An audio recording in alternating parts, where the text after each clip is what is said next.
Primates are often said to be the species most similar to human beings. What is unknown, however, is that primates are also the most abused animals in the world.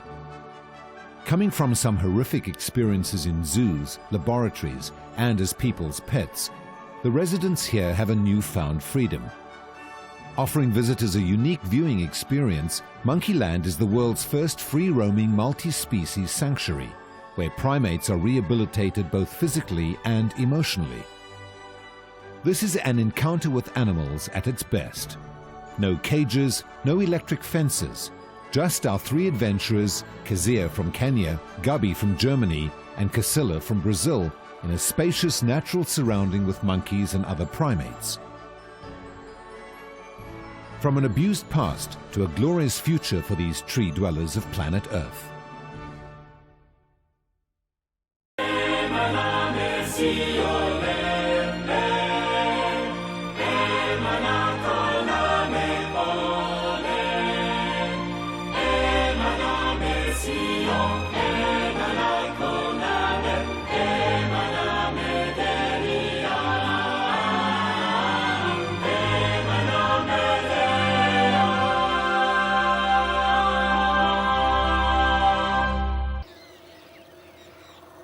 Among the beautiful mountains of the Tsitsikamma forest lies the Monkeyland Primate Sanctuary. This piece of indigenous forest is found near the seaside resort town of Plettenberg Bay in South Africa. The whole idea behind Monkeyland evolved around the necessity to get primates that were previously disadvantaged out of cages. Anything on a chain, anything in captivity. Monkeyland gets its primates from zoos, laboratories, and the general public, some being surrendered pets. When they arrive here, we set them through a program where we try to dehumanize them. We try to get the hamburgers and milkshakes out of them and get the monkey back into them to prepare them for their life in this forest here. There are more than 450 primates in the park. Monkeyland opened its doors to the public in April 1998. And since then, visitors have enjoyed their encounters with these primates who originate from all over the world and now live in this 23-hectare or 57-acre forest. The whole idea is to give them back their freedom, a little bit of payback time. The reason for that being your non-human primates are possibly one of the most abused of all the animals on the planet. Everybody looks after antelope because we eat them, we look after them. Nobody looks after primates. They simply catch them, sell them illegally for the pet trade. People destroy the forest that they live in, and monkeys are tree people. They live in forests. They need that, apart from the fact that the human being needs this. This is our lungs around us. Another threat to primates is the so-called bushmeat trade, where people catch primates for food. People also sell primates for their own profit, making millions of dollars out of illegal monkey trafficking and the pet trade. The destruction of the rainforest is another threat to their existence. Biomedical research on primates also takes its regrettable toll. And the idea was here to create a haven, a safe haven, a sanctuary for them, where they can go about the way they do in the Amazon, the way they do in Central Africa, to give them the freedom to live in hierarchies, to do what monkeys do best. In other words, to live in forests in harmony. It's lovely to watch animals in their natural environment, and here at Monkeyland Sanctuary, that's exactly what they do. It's the world's first multi-species free-roaming animal sanctuary. Now we're here with Surgeon. Hello, Surgeon. Morning. How are you? Surgeon's going to take us in, so come with us. All right, come through. Right, so welcome ladies. My name is Surgeon. I'm your guide here in Monkeyland. I'm going to show you this interesting species of primates. Right here I've got a capuchin, which is originally from South America. And just beyond the capuchin there's a black lemur with a ringtail. And they're basically cuddling, grooming each other. It's quite interesting to see there are different species exactly in one area, and very important, they don't even fight. So it's quite interesting to bring species from around the world together and seeing them interacting. The black lemur is completely a different species. The ringtail also completely different. The ringtail is basically your national animal of Madagascar. Your ringtail would be more found in southwest, where you find your black and white in the northern parts of Madagascar. Lemurs are only found on Madagascar and nowhere else in the world where you find lemurs. Very important, they are not monkeys, but they're a completely different group, what we call prosimian or pre-monkey. These are ring-tailed lemurs. Most of them have 13 white rings and 13 black rings on their tails. Lemurs use their tails for balance, but also to remain in visual contact. Now they are endangered because of their tails. Tourists come to Madagascar and buy these tails as souvenirs, trophies, or for adornment. In Madagascar, 70% of the indigenous forest has been lost. Ringtails can be seen feeding mostly on sweet potatoes, broccoli, apples, bananas, and oranges. Strictly vegetarian, lemurs in the wild would feed on bamboo. Here at Monkeyland, they like to eat leaves. On sunny days, they sit in the sun, spread their arms wide open and sunbathe. Ringtails come in groups of up to 30. They are very social animals, with females leading the pack. They kick out all the big males who form their bachelor group.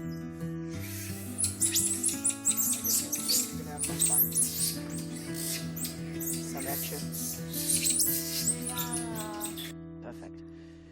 All right, we're looking at a Malaysian primate. They found in Malaysia, Indonesia, but you also find them around Thailand.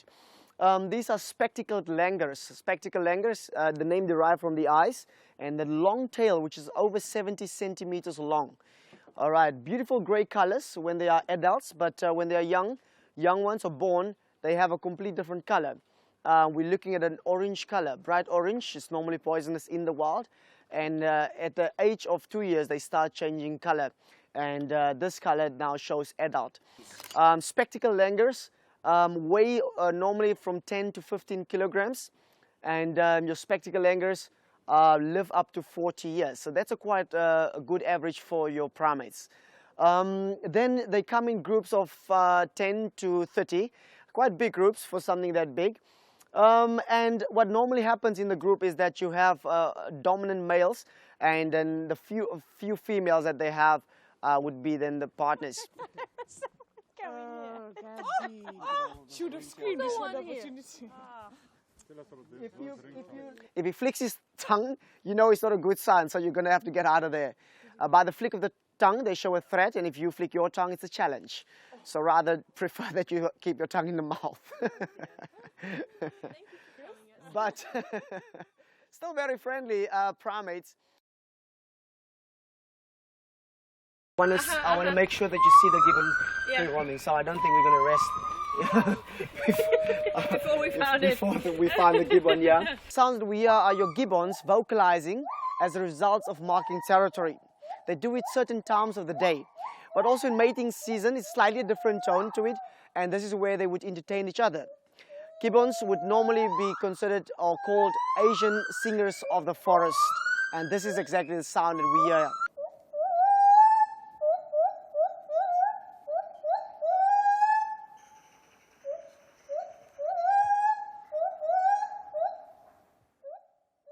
Gibbons are found in Southeast Asia and are extremely agile and acrobatic.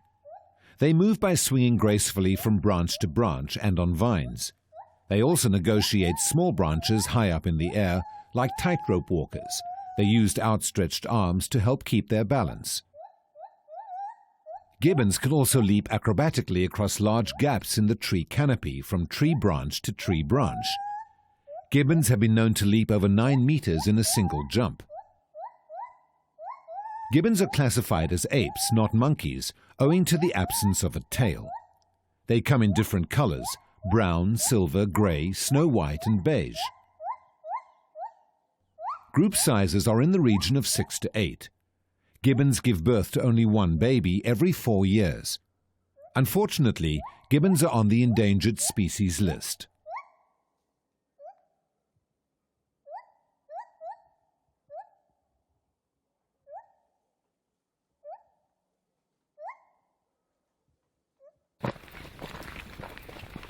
The primates at Monkeyland are not found on predetermined points displayed on the map. Visitors should search for them and be rewarded by finding them as they should be, free and in the wild.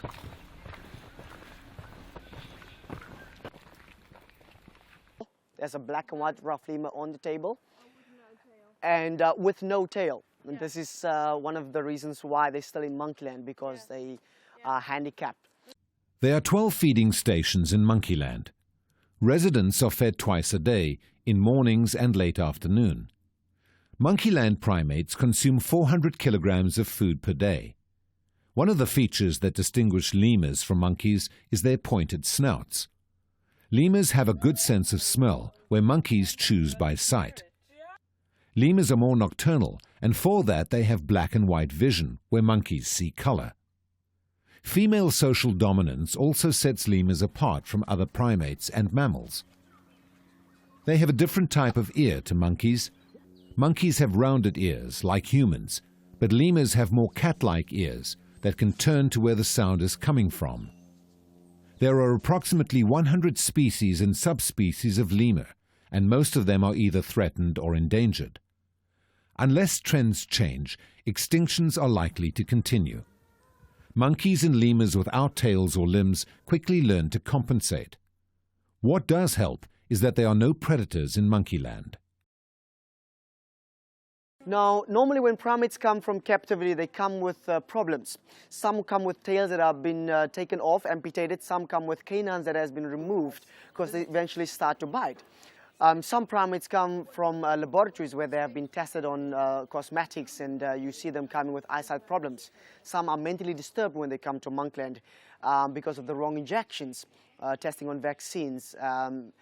You also find primates that come from people that have abused them, and abusing the monkeys not just by whipping them, but also by giving them the wrong diet. Some are coming here completely overweight and also being diagnosed with diabetes.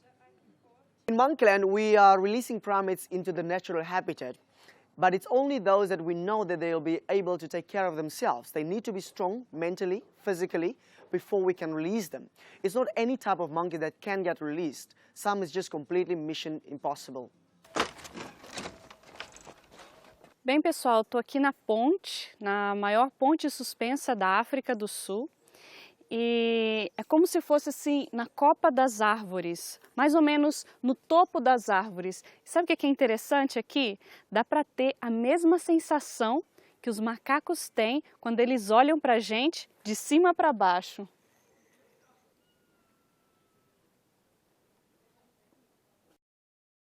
Monkeyland has a suspension bridge that is 128 meters long that hangs over the forest canopy at a height of 20 meters. This is where the vervet monkeys like to hang out.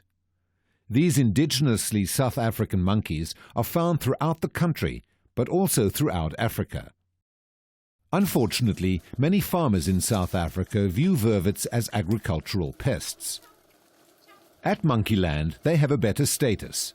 Here they are known as the teachers of Monkeyland, because they know this type of forest, the weather conditions, and the types of vegetation available as food so well that they can teach the other monkeys.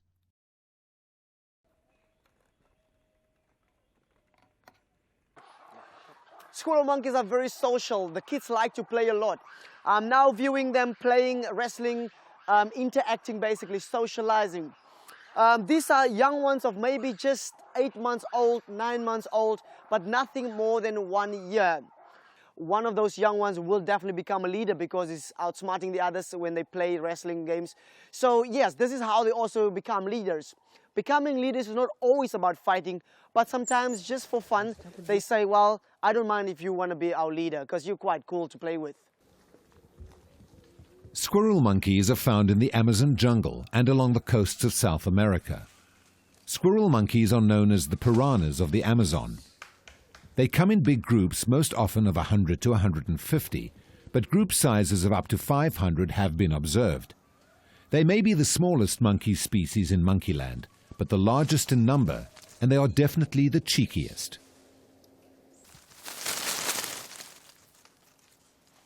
Around 100 to 120 squirrel monkeys live in Monkeyland. It's safety in numbers for these small monkeys of the forest.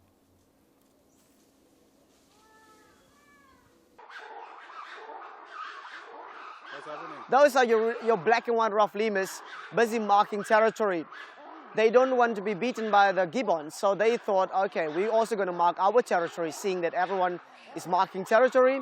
This is how we mark our territory.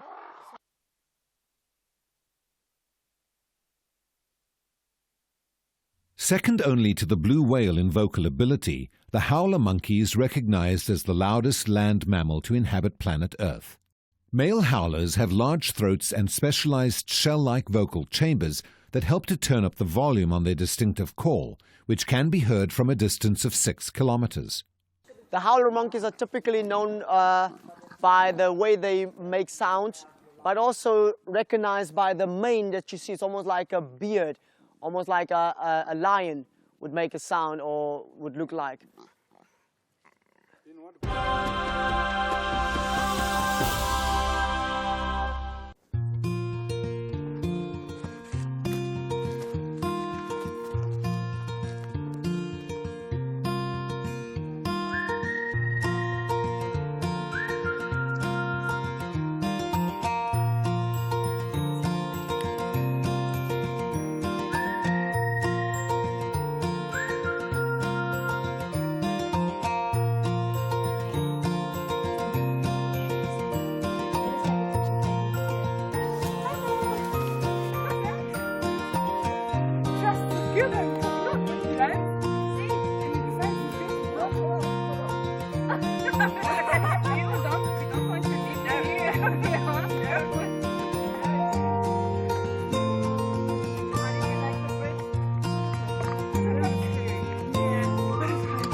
Back at the restaurant, it's time for rest and relaxation, a much-deserved respite after a hard life.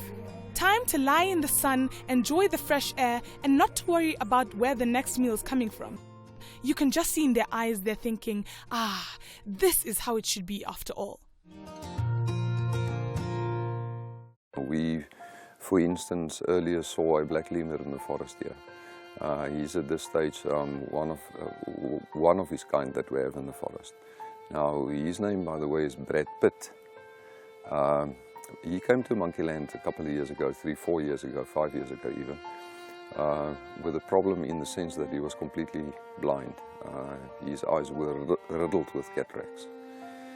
Now, this is often what happened to primates in captivity, where they don't receive the necessary care that they should get. Once the animal arrived here, we became aware of this problem.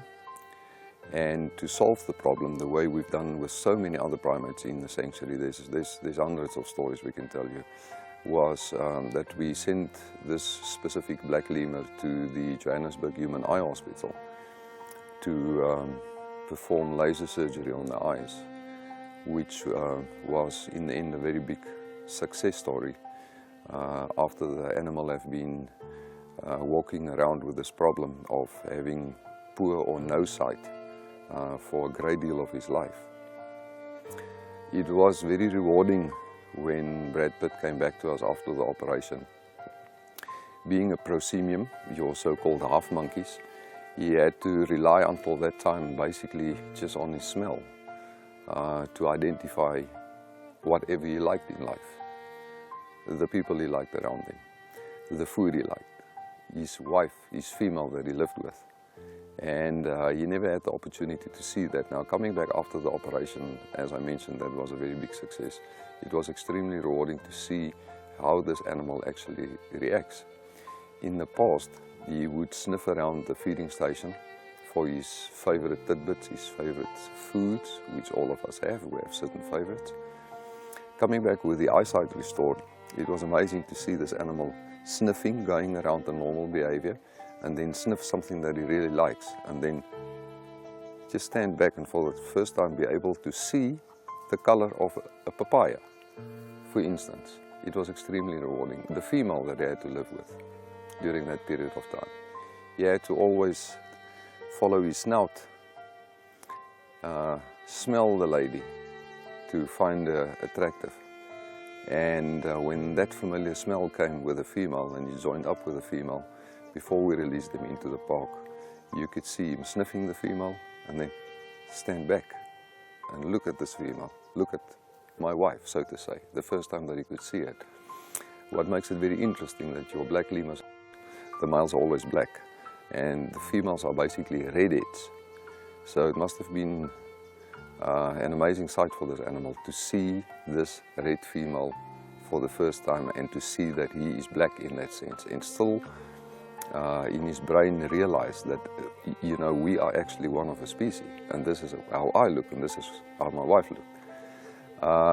The success of the surgery on the eyes also enabled us to, for the first time, let the animal out of captivity, out of cages.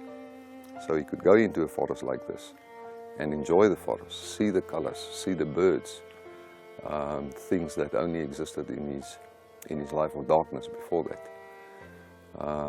There's so many similar stories in Monkeyland where we had primates that were previously disadvantaged, and this is the whole driving force behind Monkeyland, is to give them back their freedom. It made my heart happy to see animals who were once abused and neglected now being treated so well. Tables of food laid out in front of them, trees to swing and play in, a place to relax in the sun and feel at home. Thousands of monkeys perish or suffer unnecessarily every year because of human indiscretion. Wild animals such as monkeys do not make good pets. Please spread this message. On top of that, make a decision not to perpetuate animal abuse and refuse to buy products that have been tested on animals. Many people say that animals do not have the ability to make decisions, but only act from instinct. And yet, here I saw, with my own eyes, a lemur that was searching out his favorite food. He kept looking until he found the piece of fruit that he wanted, perhaps that which was best for him. I believe that God created these animals with intelligence, with the ability to choose, to make wise decisions, and even strategize. God surely is a wonderful creator. We've come to the end of the program. Thank you so much for joining us. Thank you so much, Surgeon, as well, for that wonderful tour. And you are welcome. It's a pleasure. Thank you. You know, the closer I get to nature, the more I feel God's creation, the more I feel the responsibility to take care of it. Until next week, God bless.